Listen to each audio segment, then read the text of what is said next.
Another nation state pulled a Simone Biles and landed another Bitcoin backflip. Donald Trump is forcing a $330 billion European giant whose neighbors with Italy and France, who have recently attacked Bitcoin by proposing increased capital gains, taxing unrealized gains, and just overall becoming less friendly towards Bitcoin.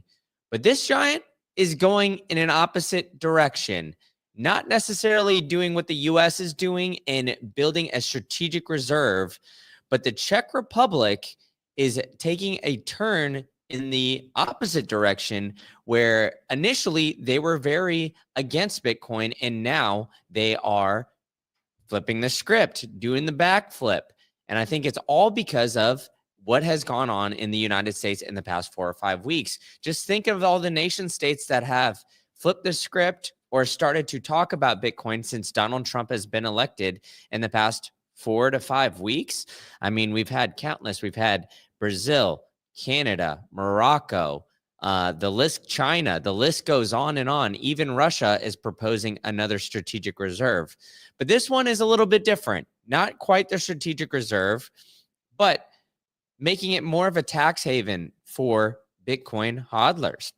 We're having the Czech Republic is now passing tax-free rules for long-term Bitcoin holders. So holders who have held Bitcoin for over 3 years will not have capital gains. So transactions under 100,000 of their Czech currency annually are also tax exempt as well.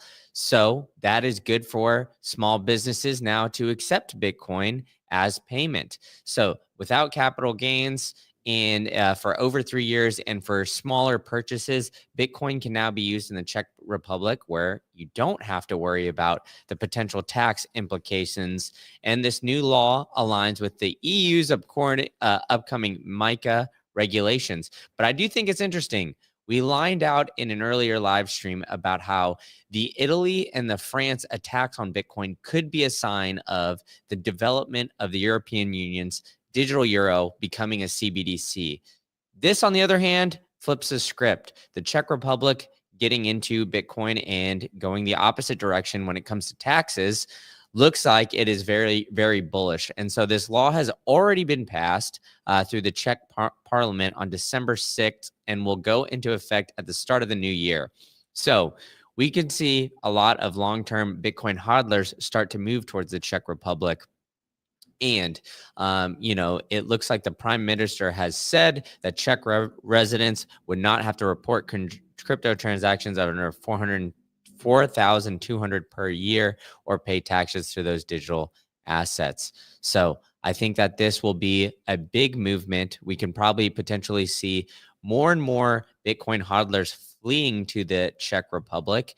But I think it's all because of, a recent conference that we've seen there and a lot of Bitcoin activity.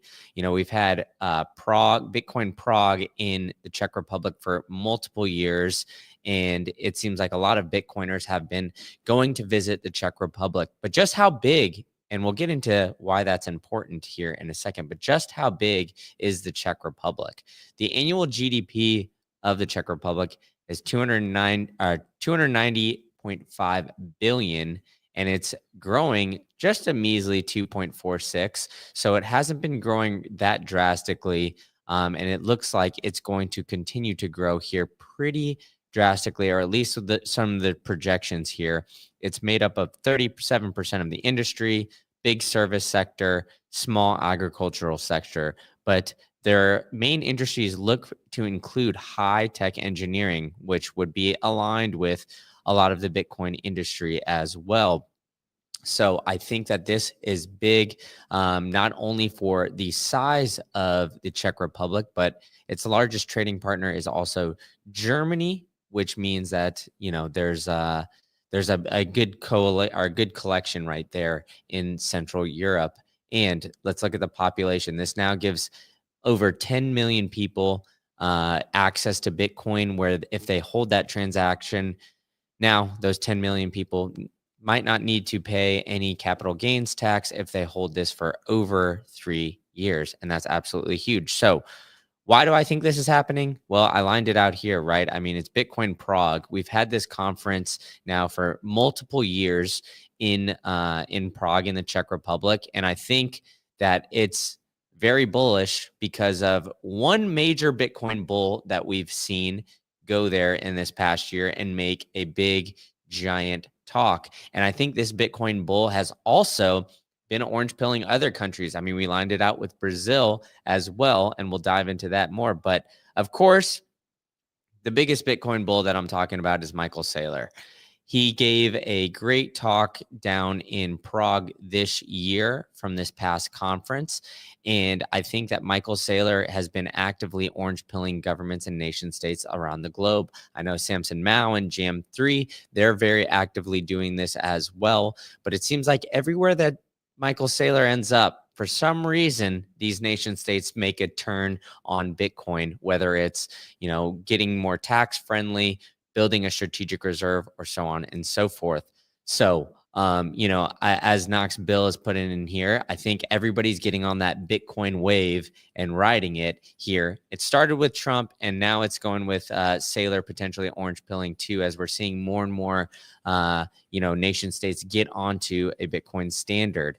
And so I think that as this is developing, Michael Saylor and his impact are going to be seen all over the globe as he's traveling around and continually, going on this path where he's visiting these countries and then they see very positive Bitcoin and crypto, to a lesser extent, regulations. And I think more and more people, more money is going to flock to these areas. People are going to see what's going on in El Salvador and the continued prosperity of nation states that are embracing Bitcoin, opposed to the opposite, where, like I said, the Czech Republic, neighbors with Italy, neighbors with France, who are looking to increase taxation on Bitcoin and crypto, and even proposing unrealized tax gains, which, is absolutely ridiculous. So there's been a movement, especially in, within a state, as in the United States, where people have been moving to more friendly areas throughout their own country, and also moving to more friendly areas throughout the globe. People are going to move where the incentives lie, right? And Bitcoin's a rapidly growing asset. There's more and more users every single day. More and more people are looking to transact in Bitcoin. More and more people are looking to live on a Bitcoin standard. So as we're going along this route, more people are going to move to a place that is more Bitcoin friendly, opposed to against it. Right. So I think this is very big, where they're looking at, the long-term Bitcoin holders, because, as we saw recently in the U.S. Treasury report, the U.S. Treasury is now deeming Bitcoin as digital gold, and that's kind of their process, or their step in their orange pill journey. They're very early on. They're looking at it as, a store of value currently, opposed to peer-to-peer transaction cash. But the difference here with the Czech Republic is that if it keeps under $4,200 a year, which is not a lot, they will not be taxed on, those type of payments. So you could buy your coffee, you could do those kinds of things on a daily basis utilizing Bitcoin.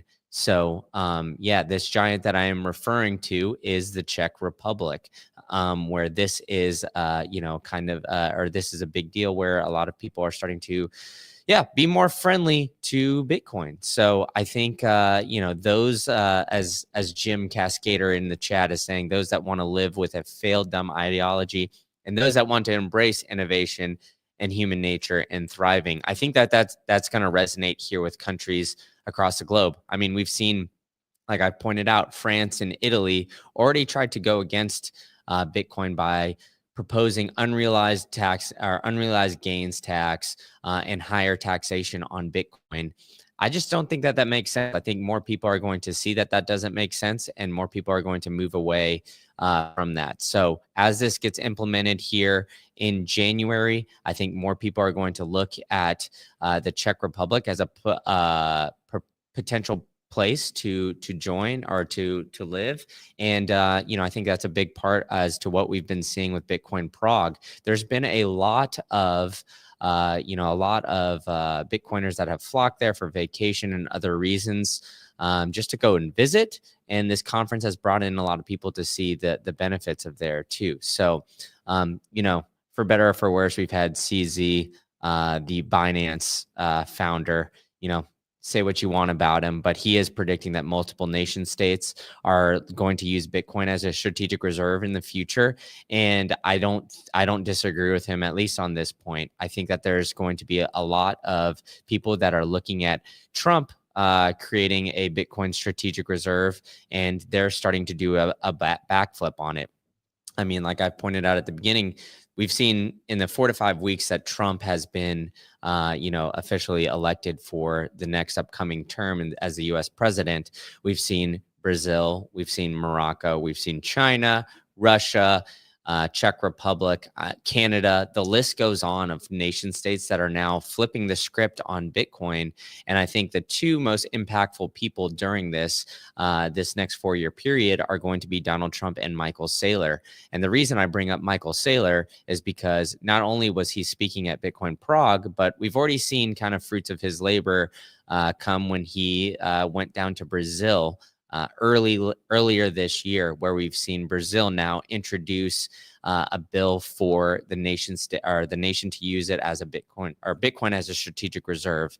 And I think that at this point in time too, we saw Michael Saylor go down and discuss, and why was he in Brazil? It looks like, to kind of have his influence be shown when it comes to Bitcoin and start to orange pill people. Now, Michael Saylor has also swung and missed at some points in time. I had a live stream yesterday about Microsoft, his presentation there, where he went through, I think it was like 58 slides, just bam, bam, bam, really quickly as to why Microsoft should adopt Bitcoin as a reserve for their balance sheet. But I think now we're going to see nation state FOMO come in at a rapid rate. And, but I do think it's interesting that here we have Bitcoin customer service that he thinks that the line would be longer to try to front run Trump and the US. I think at this point, because Trump came to the Bitcoin conference in July, announced it during that time, and then won the election, I think a lot of nations around the globe were not quite sure if he was going to win the election and if he was going to really stay true and stay to the course for this Bitcoin strategic reserve. And so I think a lot has happened in this 4 to 5 months since Trump went to the Bitcoin conference in July, and in this 4 to 5 weeks that we've seen since Trump's officially gotten elected. I think, we have Poland president, kind of proposing a Bitcoin strategic reserve. And so I think there has been a lot of things working in the background prior to Trump getting elected and prior to this, where, this Senator Cynthia Lummis and others have been proposing a strategic reserve bill at the state level, and the media has not really given it too much credit or anything like that, or given it too much notice. And those around the globe have not really given it much notice because it was a smaller state in Wyoming. Now we're seeing bigger states in the United States like Texas, Florida jump on board as well. So I think now other nations are starting to pay attention. And so I don't think that at this point in time, the line is necessarily short. I just think that there's been a quick turnaround here and a quick pivot. And now all these European nations are starting to at least have to have some sort of strategy around Bitcoin, which they previously did not have to have before. And it's not just the European nations, right? It's the nations in Latin and South America as well, where they're looking to implement strategic reserve bills when it comes to Bitcoin as well, right? We already have El Salvador, we have Bukele out there. We have Argentina, at least, kind of hinting at the potential of moving towards a Bitcoin standard. First, Milei now went to a dollarization of Argentina to get it away from the Argentinian peso. Now, I think the next step for Argentina would be something along the lines of implementing Bitcoin. But, I think the biggest thing is that, we're seeing nations now have to make a play on Bitcoin, whether it's one direction or the other, right? We had Italy and France both propose higher taxations, and now we have the Czech Republic going the opposite direction and looking for lower taxation when it comes to Bitcoin. And so I think everybody's looking as a way to potentially get away from Bitcoin and away from, looking to get away from the fiat system.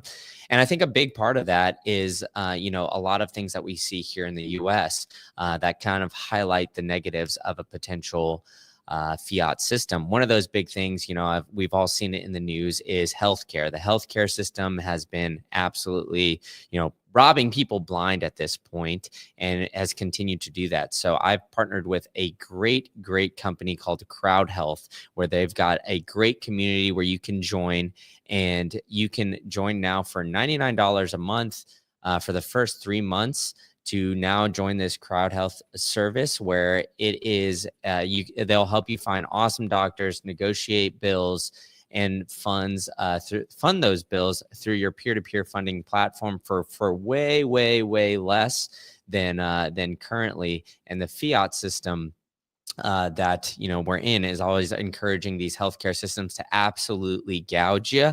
So joining up with Crowd Health is was a big push for me here coming into the new year, to try to help you get settled on everything that is your health insurance and get you ready for 2025. And I think another true aspect of Bitcoin is taking care of yourself, decentralizing healthcare, but also it's decentralized money, right? So you want to get your Bitcoin off an exchange. So how can you do that? You can utilize stamp seed by storing your seed phrase in the most secure way possible. I cannot stress this enough.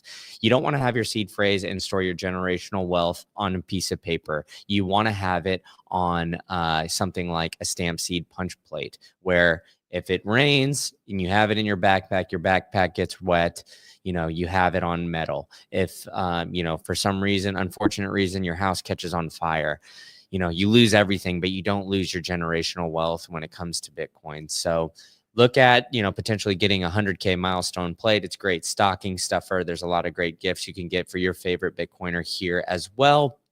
So you can use promo code Green Candle for that to get 15% off and get your Bitcoin off an exchange to store it. Because if you see the writing on the wall here, folks, you see that, nation states are at an arms race here, looking to make a Bitcoin strategic reserve. We've got countries lining up to continue to try to beat Trump, or at least try to match his pace here. And then now we got companies also looking at putting Bitcoin on their balance sheet.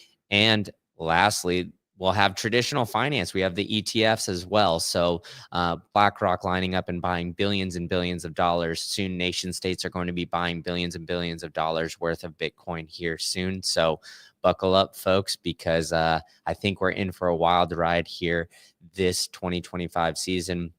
So if this is your first time here, follow me at Green Candle IT everywhere, Instagram, TikTok, Twitter, and hit that like button, hit the subscribe button, and I will see you guys all at the next one.